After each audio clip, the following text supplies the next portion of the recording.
The silence inside Titan Dynamics was almost suffocating. A company once hailed as the crown jewel of innovation now teetered on the brink of collapse. At the head of the long, obsidian table sat Victor Armand, a 63-year-old billionaire whose name had once been synonymous with solving the impossible. Yet today, his empire built on physics, electronics, and sheer determination was cornered by a problem that refused to yield. The stakes could not have been higher. Titan Dynamics had poured $974 billion into a revolutionary quantum computing project, one that promised to redefine medicine, artificial intelligence, and even space exploration. If successful, it would not just change the company, it would change humanity. But instead of triumph, the project had stalled, burning through $2 million a day, with nothing to show but frustration and failure. For 3 relentless months, 38 of the world's most brilliant minds had gathered in the company's glass-walled boardroom, turning whiteboards into graveyards of erased equations and shattered hopes. Nobel laureates, Michigan tea prodigies, Stanford professors, and Oxford veterans all had tried and failed. The formulas sprawled across the walls seemed almost to mock them, a tangle of quantum field integrations and electromagnetic dynamics that resisted every conventional attempt at resolution. Dr. Elena Marchetti, the youngest theoretical physicist ever appointed at Cambridge, buried her head in her hands. Across from her, Professor Miguel Alvarez, once celebrated for redefining particle interactions, rubbed his temples in quiet despair. Their reputations, their life's work, hung by a thread. Victor's silver hair gleamed under the harsh conference lights as he rose from his chair, his voice low but sharp. "Ladies and gentlemen, we are out of time. Competitors are closing in, investors are restless, and this equation," he gestured to the sprawling chaos on the board, "is consuming not just our resources, but our very future." Doubt crept into the room like poison. What had once seemed achievable now felt like a mountain no one could climb. The great Titan Dynamics, once untouchable, now stood on the weighty edge of failure. And as the experts argued quietly among themselves, no one yet suspected that salvation would come not from them, but from the most unexpected source imaginable. The janitor's cart squeaked softly against the polished marble of Titan Dynamics' 47th floor, while the boardroom behind the glass walls simmered with silent despair. Life in the hallways continued with its quiet rhythm. Lucia Moreno, 44 years old, pushed the cart with the measured grace of someone who had spent 2 decades doing the invisible work that kept powerful worlds running. Her uniform was neatly pressed, though faded, and her hands, calloused from years of scrubbing and polishing, gripped the handle tightly. Behind her, a smaller set of footsteps echoed lightly. Isabella, her 8-year-old daughter, trailed close, her wide brown eyes flicking curiously at everything around her. It was winter, break at school, and with no one to watch the girl at home, Lucia had no choice but to bring her along. For the wealthy executives of Titan Dynamics, this floor was a realm of power and privilege. For Isabella, it was a universe of glass walls, glowing screens, and voices heavy with urgency. Her stomach growled audibly, breaking the sterile silence of the hallway. Breakfast had been little more than a half piece of toast split between mother and daughter, and lunch was still 4 hours away. Hunger was a familiar ache for Isabella, but she bore it silently, clutching the strap of her small, faded backpack like a talisman. Yet despite the emptiness gnawing at her, her eyes sparkled with something stronger, curiosity. Through the boardroom's massive glass panes, Isabella caught sight of the enormous whiteboard stretching from wall to wall. It was covered in a chaotic jungle of symbols, equations, crossed-out calculations, dense integrals scribbled in layers of colored marker. To the exhausted scientists inside, those symbols represented walls they could not climb.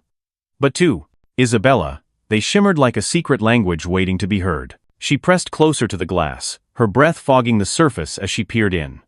The men and women inside looked defeated heads, bowed, hands trembling, their arguments dissolving into silence. But it wasn't their hopeless expressions that captivated her. It was the numbers. To Isabella, they didn't seem like stubborn puzzles. They danced in patterns. They whispered connections. Where others saw broken fragments, she saw threads weaving together, as though the board itself were alive with meaning. "Ma'am," she whispered in Spanish, tugging gently at Lucia's sleeve. "Why do those people look so sad?" Lucia didn't glance up from aligning her cleaning supplies. She was careful never to draw attention while executives walked the halls. "They have problems we cannot understand, my hija." Stay quiet. But Isabella couldn't look away. Her gaze traced the lines of equations, following the rhythm of their flow. Her mind, sharp from necessity and sharpened further by hunger, moved in ways others could not. Most children her age were memorizing multiplication tables. Isabella was already seeing harmony in patterns of chaos. She didn't know the academic words, but she understood the essence. The equations weren't wrong, they were being forced into shapes they didn't want to be. Inside, one of the experts groaned audibly, rubbing his eyes. His voice carried faintly through the walls. 3 months wasted. It's like chasing shadows. Another slammed a marker down. Frustration breaking through the room's suffocating silence. The whiteboard had become a battlefield, covered in the scars of erasers and failed attempts.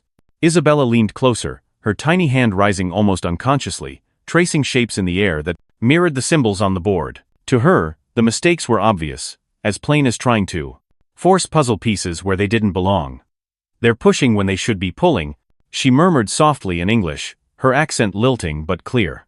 The numbers don't want to fight, they want to dance. Lucia's ears caught the whisper. Alarmed, she hurried to her daughter's side, tugging her gently away from the glass. Isabella, mi vida, don't stare. These are important people doing important work. They don't need us watching. But Mom, the girl protested, her voice filled with an odd certainty far too old for her age. They're doing it wrong. Her small finger pointed at a section of the board visible through the cos. Pane. There. They're trying to make those numbers be the same, but they don't want to be the same. It's like trying to make a circle into a square. Lucia's heart tightened. She had always known her daughter was unusual. Teachers had hinted at it. Isabella solved problems differently, saw connections no one else noticed.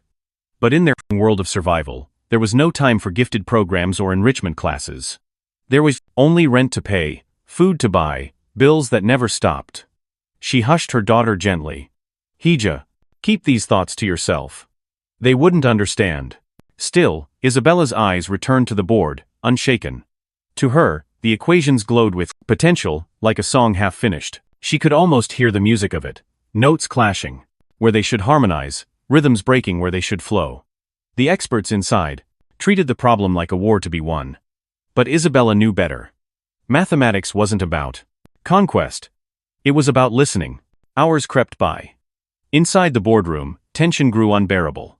Some experts buried their heads in their hands, others argued in low voices. One professor declared, "This is impossible," while another insisted, "Every problem has a solution."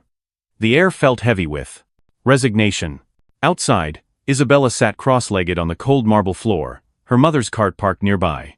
From a trash bin, she had rescued a broken crayon and a scrap of discarded paper. Bent over it, she began sketching her own symbols simpler than the scientists, but guided by intuition. She drew spirals instead of straight lines, gentle arcs instead of rigid boxes. The shapes flowed together naturally, the way she believed the numbers wanted to move. Mija, Lucia asked softly during a short pause in her work, "What are you writing?" Isabella looked up, her face glowing with a strange excitement. "I'm fixing their numbers, ma'am." She held up the paper proudly. "See? They keep trying to make this part equal that part, but they're different kinds of things, like adding apples and colors. You can't force them. Together, you have to let them work side by side." Lucia stared at the page, unable to make sense of the strange markings. Yet in her daughter's confidence, she sensed something rare, something dangerous and beautiful. She crouched down, brushing Isabella's hair back gently. "How do you know these things?" The girl shrugged, eyes sparkling with simplicity. "I just see them. Like when you look at a broken chair, ma'am, you know where to fix it.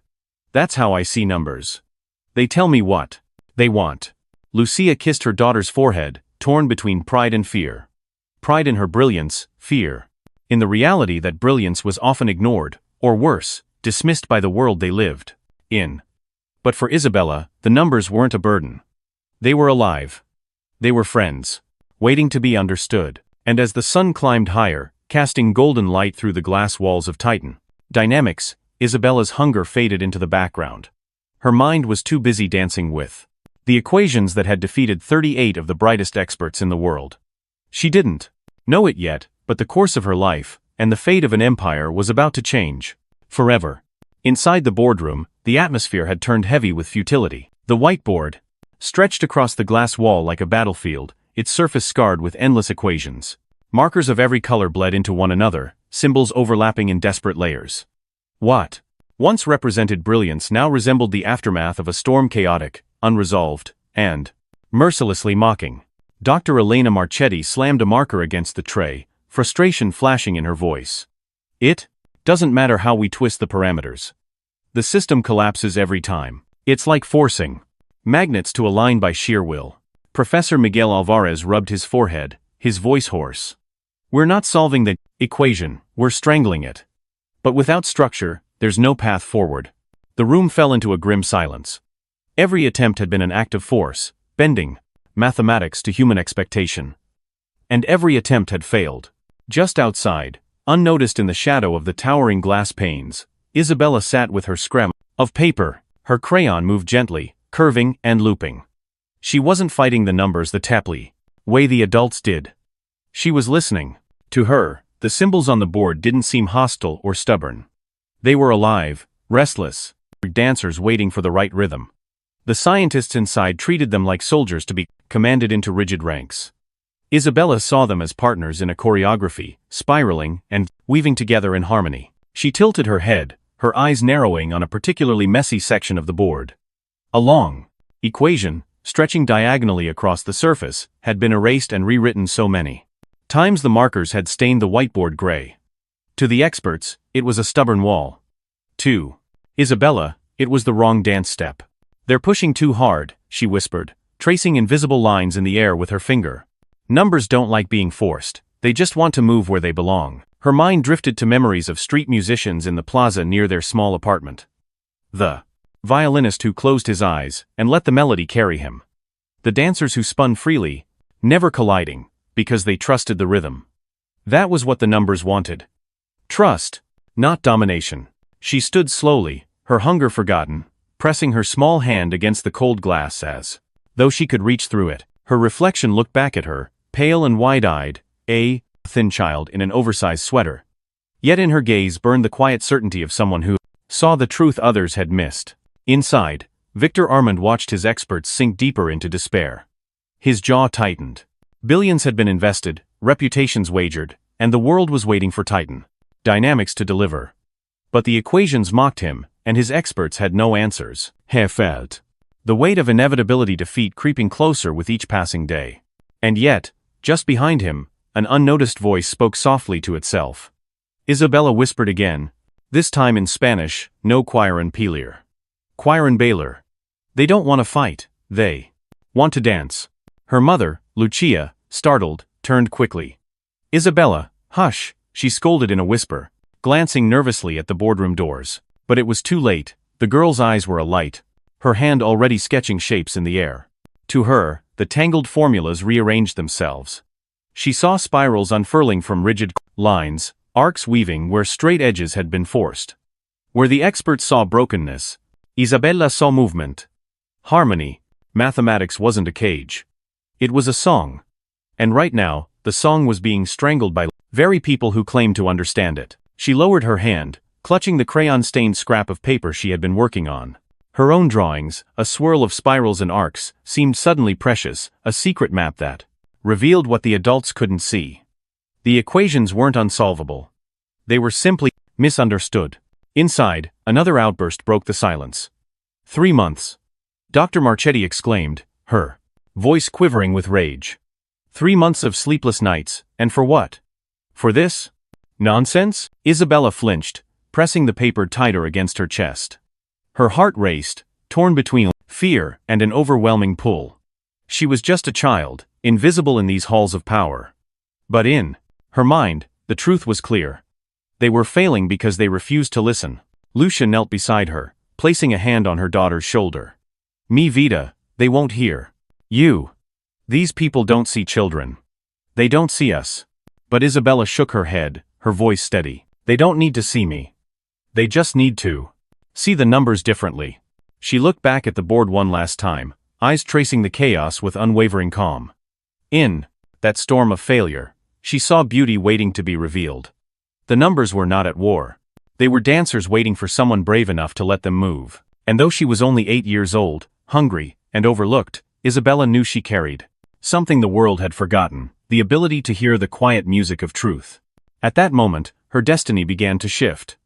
The empire of Titan Dynamics stood on the edge of collapse, its greatest minds defeated. Yet the path forward, invisible to all of them, had already taken shape in the imagination of a child. A child who believed numbers did not exist to be conquered, but to dance. The boardroom of Titan Dynamics was a cathedral of silence, broken only by the restless squeak of markers against the whiteboard and the muffled sighs of exhausted minds.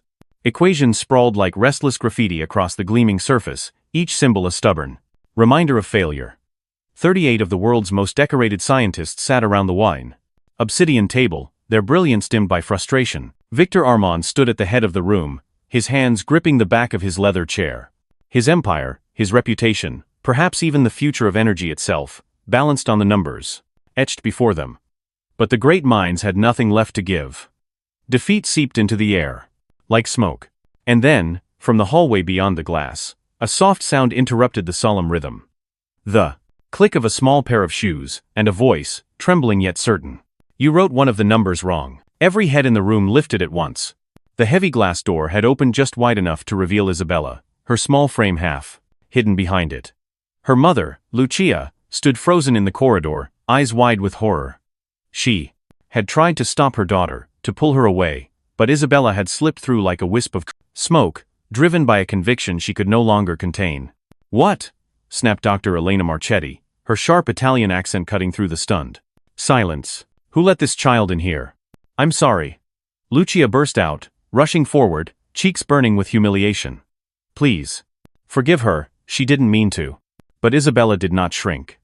She stepped fully into the room, clutching the crumpled scrap of paper she had been scribbling on. Her chin lifted with a quiet bravery. "You're making the numbers fight each other," she said simply. "That's why they don't work." The scientist stared, unsure whether to laugh, scold, or pity. Professor Alvarez leaned back, muttering under his breath, "This is absurd." Yet Victor Armand, instead of waving her away, narrowed his eyes with curiosity. Something in the girl's voice carried a weight that didn't belong to a hungry 8-year-old. "What do you mean, little one?" he asked carefully. Isabella pointed at the smudged section of the whiteboard. Her voice grew steadier, though still threaded with the innocence of childhood. "That part," she said, stepping closer. "You're trying to make these two things be the same. But they're not supposed to be. It's like trying to make a river flow backward." A ripple of uneasy laughter fluttered through the room. But Isabella pressed on, undeterred. "You see, numbers don't like to fight. They like to move together. Like dancers in a circle." She raised her hands and twirled clumsily, her faded sweater swishing around her knees. "If you force them to march straight, they trip. But if you let them spin," she gestured toward the board, "they smile again." Dr. Marchetti scoffed. "This is nonsense. Mathematics is not a game of dancing children." But Isabella's dark eyes sparkled. "It is. You just forgot how to listen." Silence fell heavier than before. The scientists shifted uneasily, their skepticism warring with a strange, reluctant fascination. Victor stepped forward, his deep voice cutting through the tension. "Show us then. What would you do differently?" Lucia gasped. "Signor Armand, please, she's just a child." "She doesn't." "Let her speak," Victor interrupted gently, his gaze never leaving Isabella. The little girl walked up to the towering whiteboard, her tiny frame dwarfed by the ocean of symbols. She reached out with her crayon-stained fingers, tracing lightly in the air without actually touching the surface. "Here," she murmured. "You're forcing the spiral to be a tender, straight line. That's why it breaks." She crouched, grabbed her scrap of paper, and held it up for the room to see. Spirals and arcs danced across the page, messy but alive. If you let it swirl, like water going down a drain, the numbers don't crash anymore. They find their own path. Dr. Alvarez leaned forward despite himself. "A vortex model," he whispered. Others squinted at her childish drawings, bewildered but unable to dismiss them outright. Something in the simplicity struck chords their brilliance had buried. Isabella turned back to the room, her voice soft but unwavering. "Numbers are like people. If you force them to be the same, they fight. But if you let them be who they are, they hold hands." She clasped her own small hands together, her smile shy but radiant. For the first time in weeks, the boardroom was utterly still, not with despair, but with astonishment. 38 of the greatest minds in the world found themselves silent before the metaphors of a child. Lucia's heart pounded as she rushed to her daughter's side. "Isabella, enough," she pleaded, pulling gently at her arm. But Victor raised a hand. "No," he said, his voice quiet but commanding. "Let her finish." Isabella looked up at him, then back at the board. Her hunger, her exhaustion, her smallness, all of it faded beneath the certainty burning inside her. She had seen the truth, and she would not let it go. "The numbers aren't broken," she said simply. "They're just waiting for you to let them dance." And with that, the room of Nobel laureates and professors, mathematicians and physicists, sat in stunned silence, faced not with another equation, but with a child's wisdom. For the first time, hope flickered. The boardroom of Titan Dynamics had been silent for so long that the walls themselves seemed to hum with unease. 38 of the world's greatest minds sat frozen, staring not at the equations sprawling across the whiteboard, but at the little girl who had dared to interrupt their fortress of intellect. Isabella's words lingered in the air, fragile yet undeniable. "The numbers aren't broken. They're just waiting for you to let them dance." For a long moment, no one moved. Then Professor Alvarez, usually the loudest skeptic, leaned forward, his brow furrowed. "A spiral. Like a vortex," he murmured. His finger traced circles in the air, almost unconsciously. "If we stop forcing symmetry, and let the values rotate, the destructive interference cancels itself out." Dr. Elena Marchetti, still skeptical, crossed her arms. "You cannot be suggesting we redesign." Months of calculations around the ramblings of an 8-year-old. But even as she spoke, a shift rippled through the room. Several of the younger researchers were scribbling furiously on their tablets, testing possibilities, running simulations. On the glowing screens, something unexpected began to emerge. "It's stabilizing," whispered Dr. Ravi Subramanian, his eyes widening. "The oscillations aren't collapsing. They're harmonizing." The word struck Victor Armand like a bell in a cathedral. Harmony. That was what the child had said, in her own way. Numbers weren't soldiers to be forced into rigid ranks. They were dancers, spiraling, weaving, holding hands. Victor stepped forward, his voice deep and commanding. "Follow it.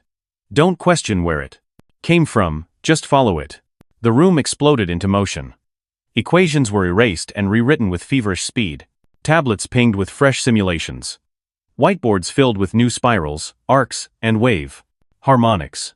For the first time in months, energy coursed through the lab, not the energy of desperation, but of discovery. Isabella stood quietly near the board, her small hands clasped, watching as the giants of science bent toward the simplicity she had offered. Her mother, Lucia, clutched her shoulders protectively, still half in disbelief, but unable to deny the light dawning on every face. Hours passed like minutes.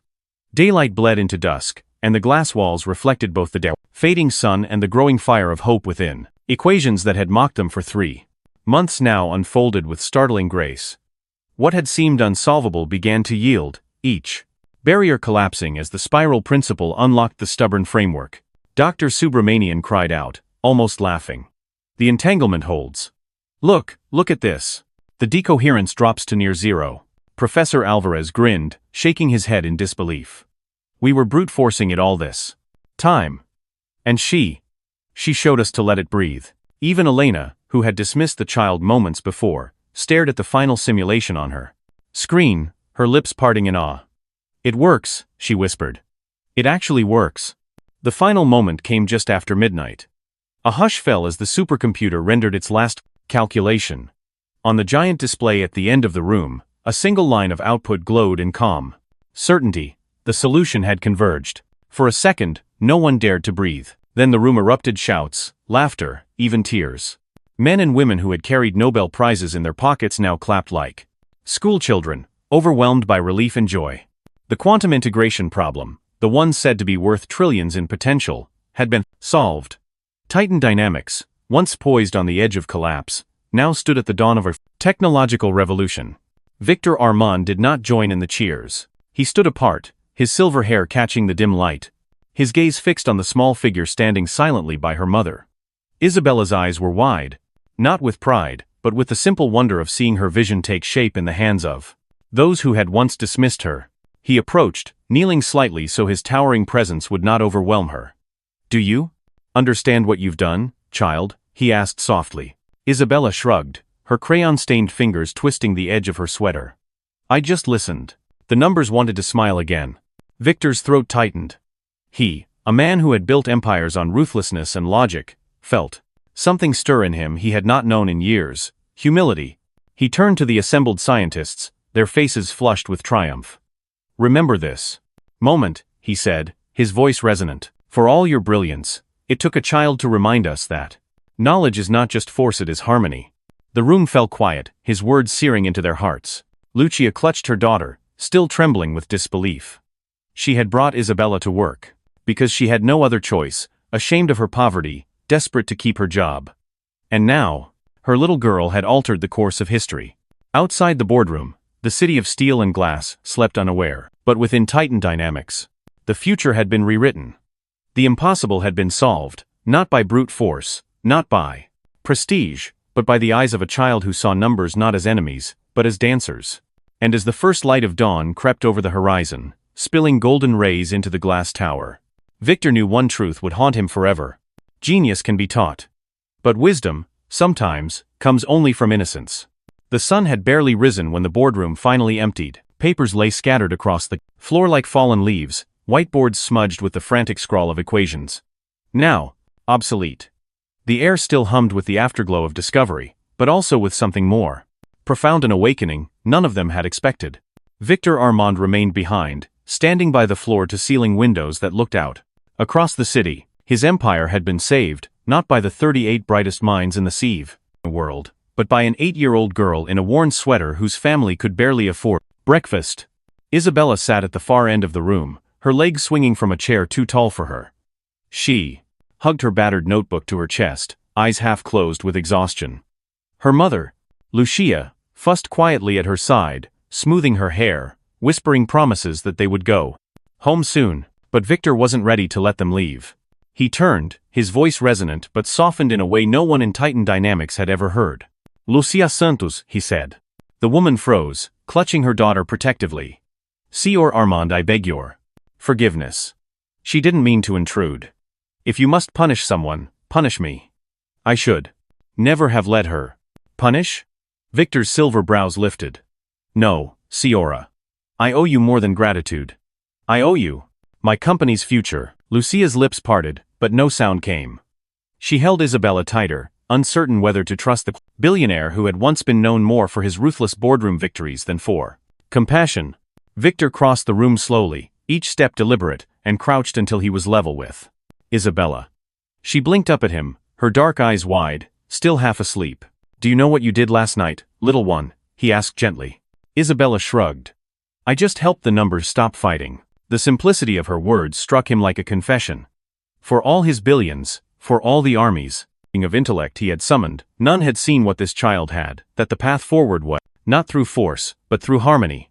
Victor reached into his breast pocket and withdrew a silver pen, his father's, the one he signed every contract with. He held it out to Isabella. "This pen has written deals worth billions.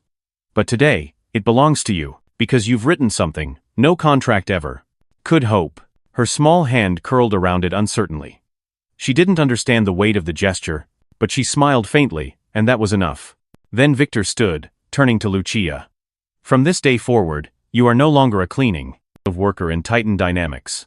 I will appoint you as special associate in research support, official, salaried position. You will have benefits, stability, and dignity. You've given me your daughter's brilliance. The least I can give is security for her future." Lucia's eyes flooded with tears. She pressed a trembling hand to her lips. "Sior. I." Victor raised a hand gently. "There is more." He looked again at Isabella, who was now doodling spirals absently on the corner of her notebook. "This child does not belong in shadows.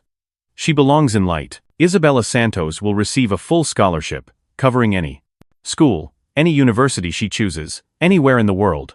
I will see to it personally." Gasps echoed even among the few staff lingering at the doorway. Lucia collapsed into a chair, her strength gone, as tears streamed freely down her face. She had lived in fear of eviction, hunger, and despair.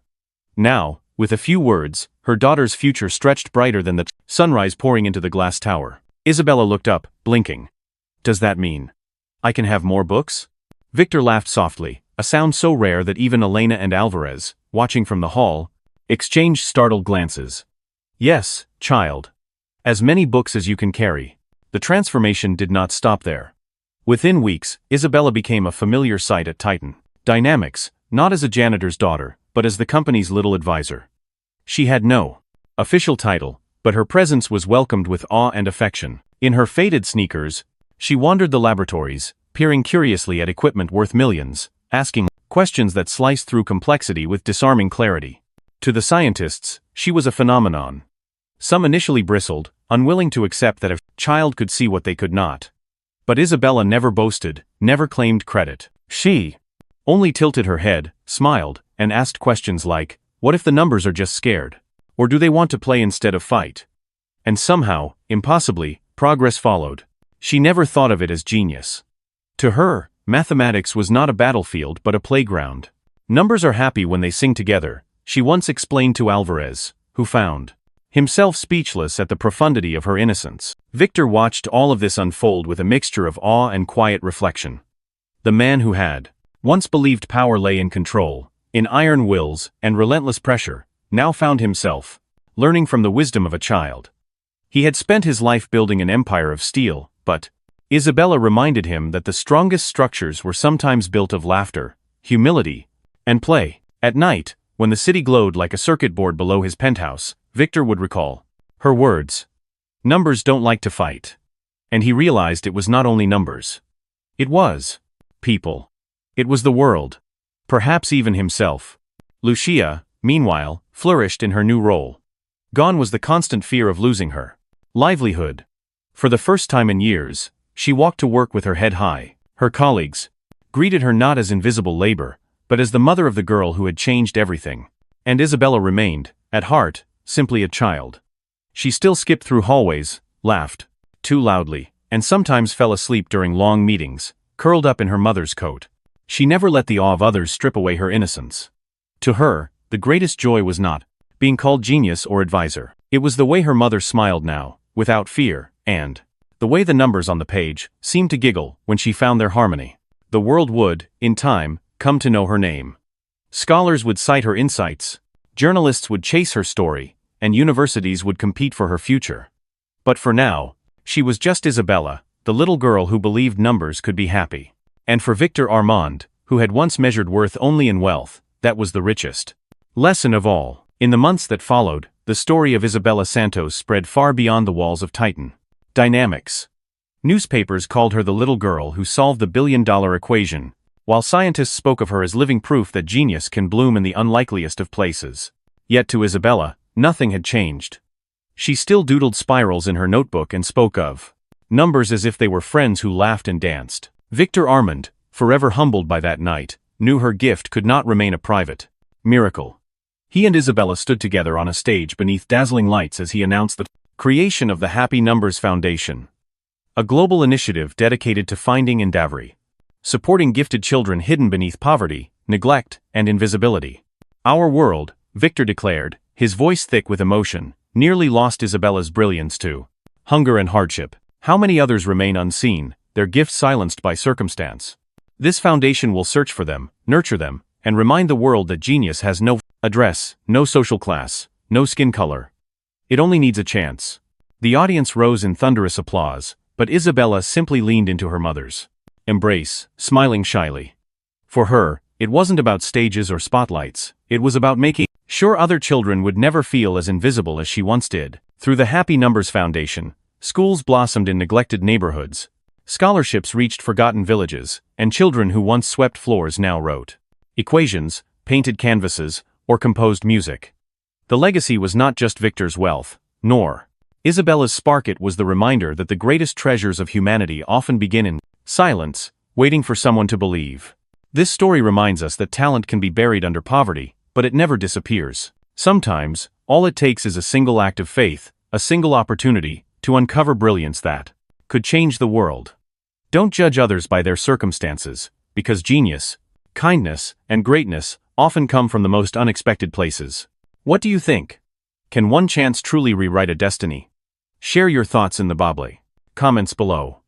And if you believe every child deserves a chance to shine, don't forget to like this video, subscribe, and join us in spreading hope.